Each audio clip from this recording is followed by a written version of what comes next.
Have you ever felt frustrated, overwhelmed, or stuck wasting time in admin instead of growing, leveraging, and scaling your business? Then this podcast is for you. Welcome to Delegate to Elevate, the podcast that's all about handing off what you don't need to do so you can focus on what you do best. So here's your host, Bonnie Schutz. Hello, everybody, and welcome to Delegate to Elevate, Get Done. I am Bonnie Schutz, your host, and today my guest is Dr. Carrie Johansson, who is fondly known to many of us as the sensible psychologist, or Dr. Carrie for short. So Dr. Carrie is an all-around expert in the art of mastering life's roller coaster ride. Been there. Whether it's reading a book, self-help on the go, being one of her therapy clients, or hiring her to improve your corporate team, Dr. Carrie is driven to teach you to bounce back faster, be more productive, and make your life more enjoyable, even when it's not perfect. On a personal note, when she's not working, Dr. Carrie is often in her kitchen baking something yummy. I love that. And I've been to her house and tasted the yummy, so I can check that. Ask for your favorite flavor and she'll make something for you. Even if you're in Australia, I'll help her ship it. Because we do reach the whole world here, Dr. Carrie. All English speaking countries, maybe even non-English speaking countries. I don't know. That's awesome. Thank you for being here today. I appreciate you being a guest on the show.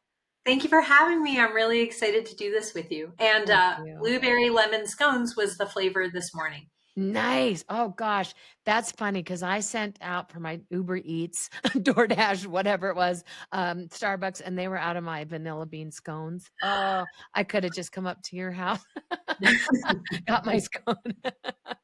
Love it. Oh my goodness. So, all right, everybody. As some of my previous guests, Dr. Carrie was in a networking group that I belonged to, where we met, and we have her and I chatted a little before we hit record, and we have found the best partners to collaborate with, to refer each other to, and women support women so well. I'm just saying, I love you guys. We've got testosterone on the show too.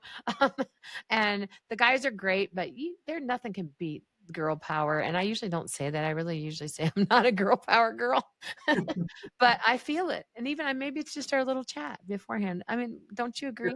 I do agree. Yeah. Yeah.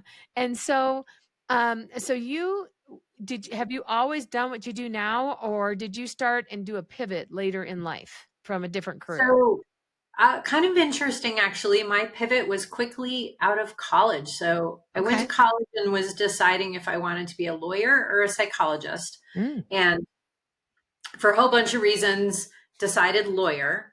And then I graduated and actually went to work in a law firm. And no offense to the lovely lawyers out there, but man, was it not the job for me. Wow. And so I left and did a pivot almost immediately out of college, went back to school to get some prereqs. And then I applied all over the country to master's and doctoral programs, got into the University of Denver, went there and got my master's, and then stayed in Colorado and got my doctorate. And I've been practicing in private practice, specializing in treating anxiety and trauma for 23 years. Wow. Congrats. That's amazing. Yeah. Oh, that's wonderful. So the sensible psychologist, what does that mean exactly? Well, one of the things that I'm known for is I'm not the psychologist that you come to who just says, tell me how you feel about it.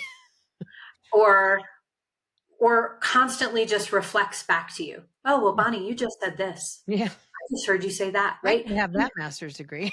And again, right, like there's no offense, right? Like no offense meant or intended. Right. I'm a much more directive person. And also I'm kind of a get down to business person. So that notion of when you come in to see me, I'm going to give you sensible solutions that we actually know work pretty well. And the primary focus is going to be on building resilience and what I call psychological flexibility, which is where you kind of roll with life instead of wait for life to be perfect or be in a ton of resistance typically because life isn't perfect. No, And ma'am. psychological flexibility, and I use this for myself all the time, Mhm. right? Because I definitely want things to go my way. Sure. I Right? feel ya. And life definitely sometimes has other ideas. Um, but our job is to kind of roll with things because life is actually a wave function. And I think a Mm. lot of the self help literature that we're currently getting exposed to kind of makes a faulty promise, which is that Mm. if you just think hard enough or take this $10,000 program or do this perfect meditation in the morning, Right. then you're going to have a problem free life. And that just isn't really how it works. Mm. Right. And I'm not Mm. saying that to try and be a Debbie Downer to invite in problems, Sure. but it's more just being realistic that you're going to have positive, negative, and neutral stuff happening in your world all the time. Yeah. The psychological flexibility, it gives you more power to decide, like, where do I want to put my attention and how do I want to put my attention? Right. Okay. That's Yeah, great. And so you wrote a book. I Is did. that the one that's self-help on the go? It is. I have that Yeah. on my shelf. How about that? Yeah. So it was the book my clients asked me to write because they would come in and they were so generous, right? They'd come in and they would like hand me this 200-page book and they'd be like, I don't need to read 178 pages about the etiology of anger. I Right. just need you to tell me, like, can we just talk today about what to do the next Oh, time my boss is a jerk? yeah, right. And Yeah. And so Self Help on the Go is 10 chapters of 10 common problem areas in the world. Hmm. And in each chapter, there are 9 or 10 tips that you can try, typically right in the moment. So you pick up the book and you literally open it up, read 2 pages, go try the tip. If it doesn't work, try the next one. Love it. That's my kind of book. Yeah. I Yeah. love So, that. Okay, so when you wrote that book, I'll go this direction. When you wrote okay. that book, did you self-publish or did you outsource that publishing? I did not self publish. And this actually is a great segue into the Okay. power of delegating. Yeah, I decided I was not an expert in publishing, right.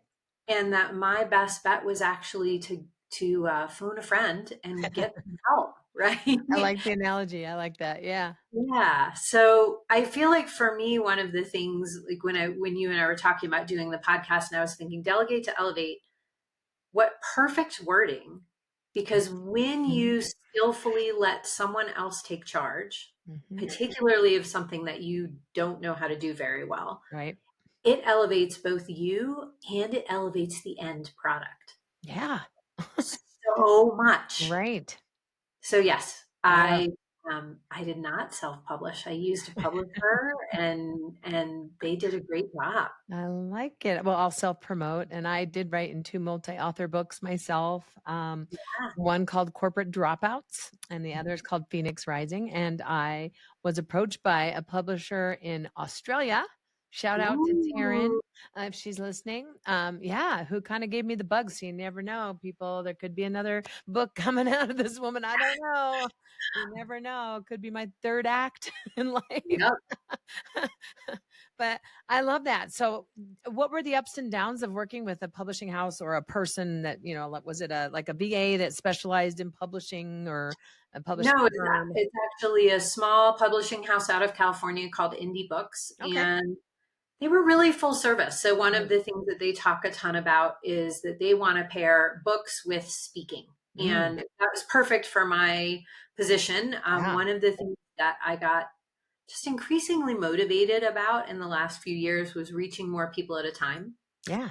Uh, Being an individual therapist for 2 decades is wonderful. And before that, I was in residential treatment for 10 Yep. years. So I've been in the therapy field now for 30 years.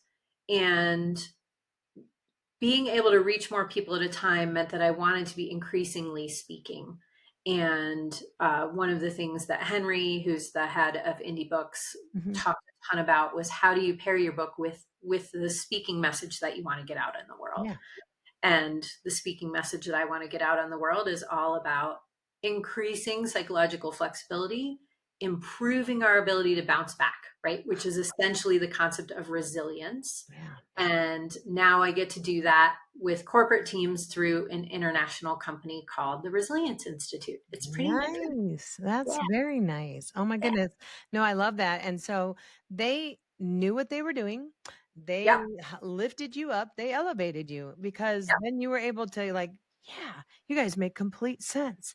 Yep. You do this for me. I will type it and I'll send you my copies and you make it pretty and help me get my speaking gigs. Yep. Absolutely. I love that. No, it just gave you time back once you finished doing the writing part, which I'm sure was time consuming. Oh, it took Um, forever. but it gave you time back. And the number one commodity of an entrepreneur in any field is time. Is Yes. like just having enough time to do it all. We all juggle in the beginning. Like I suspect even in a medical ish, I don't know much about that industry practice, you're trying to juggle it all. If you're trying to, go from like a solo practitioner into doing like things that Sure. you do.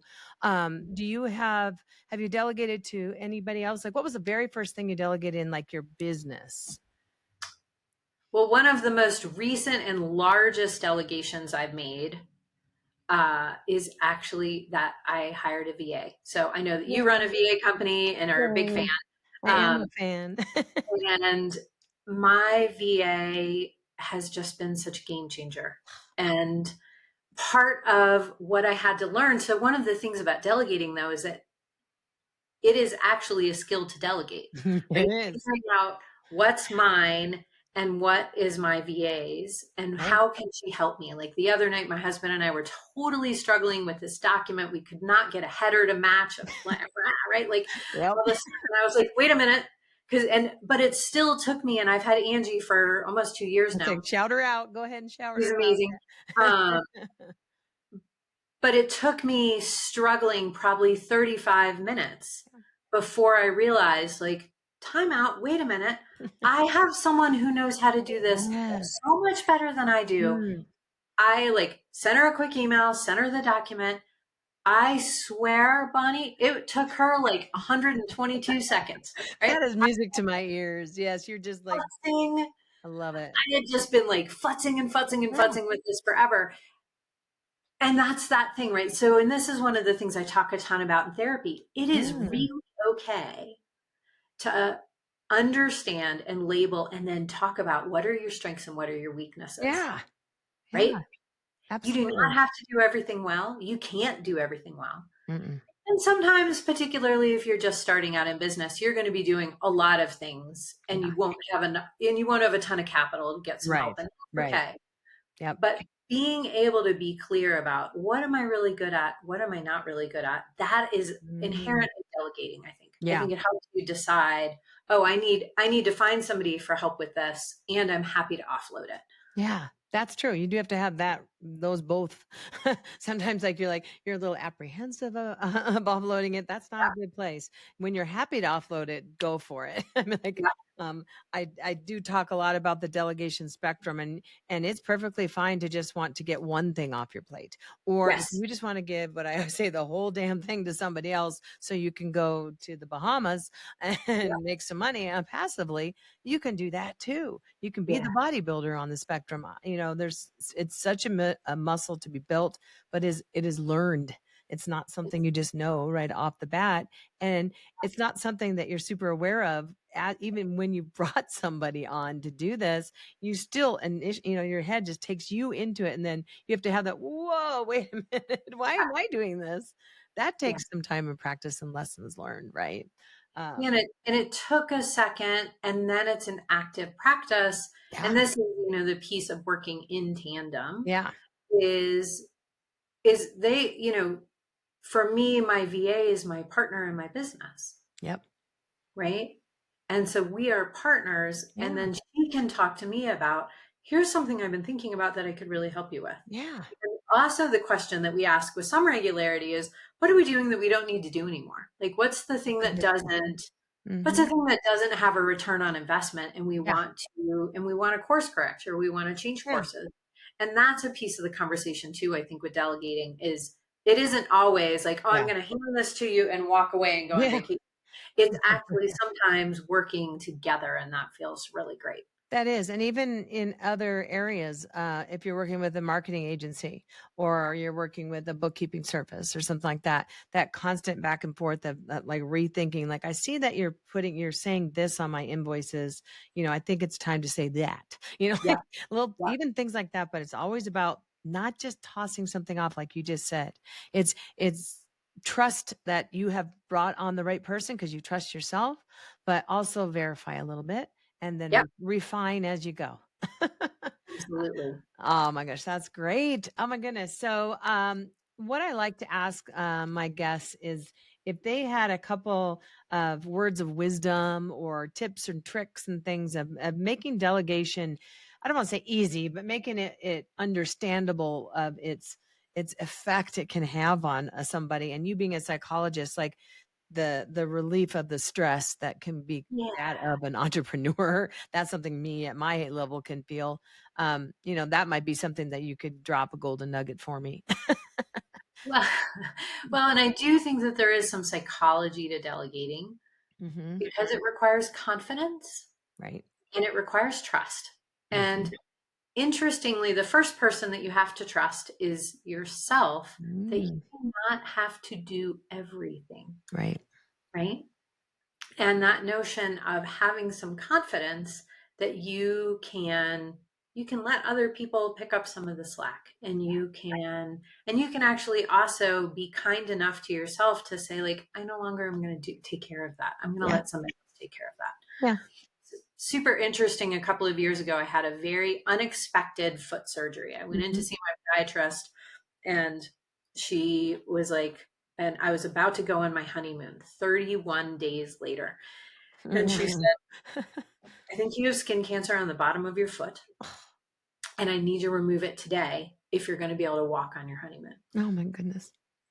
And it was the most interesting experience because it was really held up a mirror about what I sometimes forget to let other people help me, right? So as Right. much as I'm talking a big game about using my VA, Right. sometimes I'm not that good at Get delegating. it. Hmm. And also, a piece of it is becoming aware of what you do need to delegate. And so it Yeah. was super interesting. So I have this surgery, and I am literally not weight bearing. I can't even put my heel on the ground, right? For Uh-huh. 28 of the 31 days. Oh my gosh. Mhm. And I was still trying to do all of the stuff. Oh. And my daughter comes out one day, she's in high school, and Hmm. one of our traditions throughout her growing up was that I cooked hot breakfast. One of my best friends was like, "You Nice. are nuts, and you really fucked it up for the rest of us, by the way." Sorry. My Uh, daughter was lucky if she got breakfast. yeah, she was like, Horrible mom. "Cereal all the Yeah. way. Cereal What the all the heck way. were you thinking?" Yep. But I am in the kitchen trying to make hot breakfast at like 6:15 a.m. or something like that on one foot, Oh. and I end up on the floor, Uh-oh. right? And I'm too far away from everybody else in the house to be able to alert them that I'm on the floor. And I also can't get back up off the floor, Oh. right? Yeah. And my daughter comes in the kitchen and she's like, "Mom, are you okay?" And I sort of tear up and I'm like, "I think hot breakfast is over." And she's like, "Yeah." You're Right. allowed to have one day that you don't have to make that breakfast, and that's a great example. But but it was this thing, right? Like where Uh, I forgot to delegate even when I was actually in a physical crisis. yeah. Oh, And wow. so that notion of like, and this is what I mean, going back to that idea of you have to trust, right? Like I needed to trust that the rest of my household, number one, was not going to starve to death. And number two, that they could actually pitch in. Yeah. It was Oh my such an goodness. interesting Yeah. turning point for our household because everyone, myself included, Yeah. realized like, oh, hey, mom's offline, right? Perfect. Like Yeah. she's offline. Who's going to pick up the slack? How can Yeah. I skillfully delegate? What Oh, does that look like? How do I send my husband to the grocery store? All of I those sorts of love that is and the like kids in my delegating within household. life. That is family life delegation, and Yes. that is a thing too. It But really is. but that notion of like the first step is trusting number one that you can actually ask for some help. And Yeah. number two, get realistic about what you can and can't do. What are you good at and not so good at? Yeah. And what can you not do right now? What can you do right now, given the Yeah. circumstances you're in? Because on any given day, we're going to have a different type of circumstances. Right. And talk Right? about it, like have that open dialogue. And what Yeah.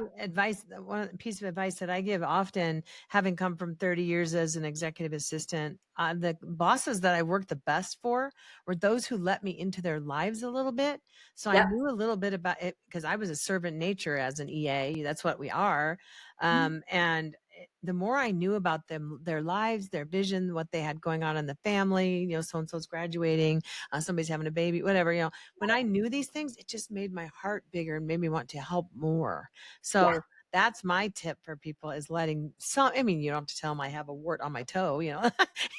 not that in detail TMI, but whatever it is. But yeah, it's like, just trust that you know what you aren't good at. I mean, everything we've talked about is so relevant. And I love the analogy between life and business, and they're very similar in what you have to know what you're capable of, and you know that you're allowed to give it to somebody else, and there's others that are just as capable as you are, right? And Uh, even if they aren't, that's okay yeah, too. right? It's okay for you to Right? pause for a day or two. Yeah. And Yeah. delegation is not necessarily a proper outcome of delegation isn't someone doing things exactly the way that you will. Mm, Right. that's And I think right. that's a big piece to remember. Yeah. And that's going to be important is to have enough. This goes back to that concept of psychological flexibility, Right. right? Like, Right. my daughter isn't going to make breakfast the same way that I would. My VA isn't going to necessarily write a document the exact same way that I would. And that's Right. where that delegation becomes a collaboration of, Hmm. hey, I'd love to see a little bit more of this, or can we do a little bit less of that? Or, send me back the document. For me, it's typically documents. Yeah. Send me back the document and I'll edit it.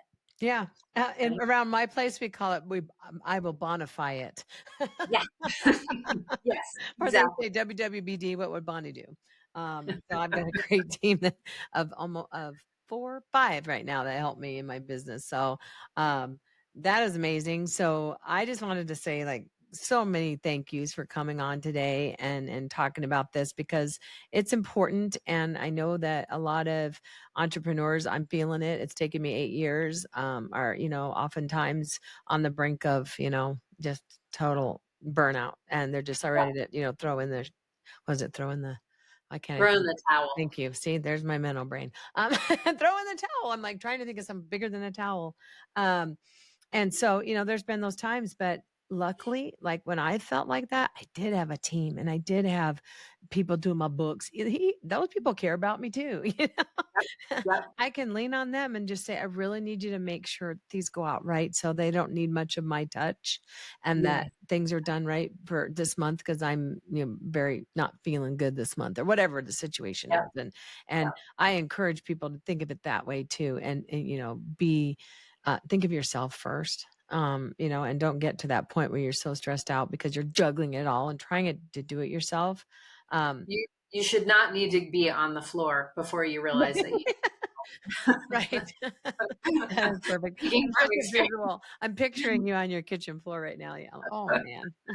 No, Oh, you should. I'm gonna quote you on that one. You should not mhm. be on your kitchen floor No. with a stitched up toe or foot at at Yeah. any point, to where you're scamming around, like, and not realizing, oh my gosh, I can be on the floor here, and there are people who are still taking care of me, Yeah. still running my business, still the wheels are still turning, and that feeling is the best feeling ever, that I Yeah. can have a headache one day and have to go lay down on the couch for a couple hours in the middle of the day and know that my business isn't going to fall to pieces. Yeah. Um, so, I mean, I think, you understand that as much as I do. And another important thing is having each other, having people that you can talk to. And so obviously get Dr. Carrie's book, Self Help on the Go. We'll put all the links to that down when we get the audio or the video version of it up on YouTube. And we'll give you all the links to where you can find her. And if you're a corporate person of influence that can bring in somebody to talk to your team, I'm sure she'd love to. Do you travel outside of the state, or are I you? do. You do? Okay. So Yeah, perfect. it's a whole, the Resilience Institute is a internationally based company and Love it. literally do trainings all over the world. I personally am a North America Okay. focus at this point, but I'm open to You going west. never know. Yeah, You might just feel it one day when someone from Japan asks you to come on over. I do love Japan. Right? Well, thank you again, as I said, so much for joining me today. And I'm going to encourage everybody to look you up on LinkedIn, connect with you in some shape, form, or fashion. And I hope you all will continue listening and subscribe and leave us a review and let us know how, if this episode resonated with you or hit your heart, hit a chord, your guitar, hit your chord. I try to think of different things to say, Dr. Carey. I hate being repetitive. Uh, I love it. I never say zone of genius anymore. That one's just out of my list. I'm trying to get Okay, that it's out of out. my head. And our chief of chaos or whatever. There's just these phrases, That's something that I tell my VAs and even my AI. Bonnie never says, hey, hey, Bob. Bonnie doesn't say that. So you got to train not only your people, but your AI. Well, I Just was going to simple. say we can now also delegate to some Yes, of the we AI bots can. And I and have make some it helpful. exciting AI specialists coming on as guests. They're already in the lineup. So we're going to really open our minds to these abstract ways to delegate, not literally to a person, but to other things and That's other awesome. ways. So, yeah. So thank you again, everybody, for tuning in and have a fantastic day. Thanks again, Dr. Carey. Thank you. So that's it for today's episode of Delegate to Elevate. Head on over to Apple Podcasts or wherever you listen and subscribe to the show. One lucky listener every single week that posts a review on Apple Podcasts or iTunes will win a chance in the grand prize drawing to win a $15,000 private VIP day with Bonnie herself. Be sure to head on over to delegatetoelevatepodcast.com. That's with the number 2. And pick up a free copy of Bonnie's gift and join us on the next episode.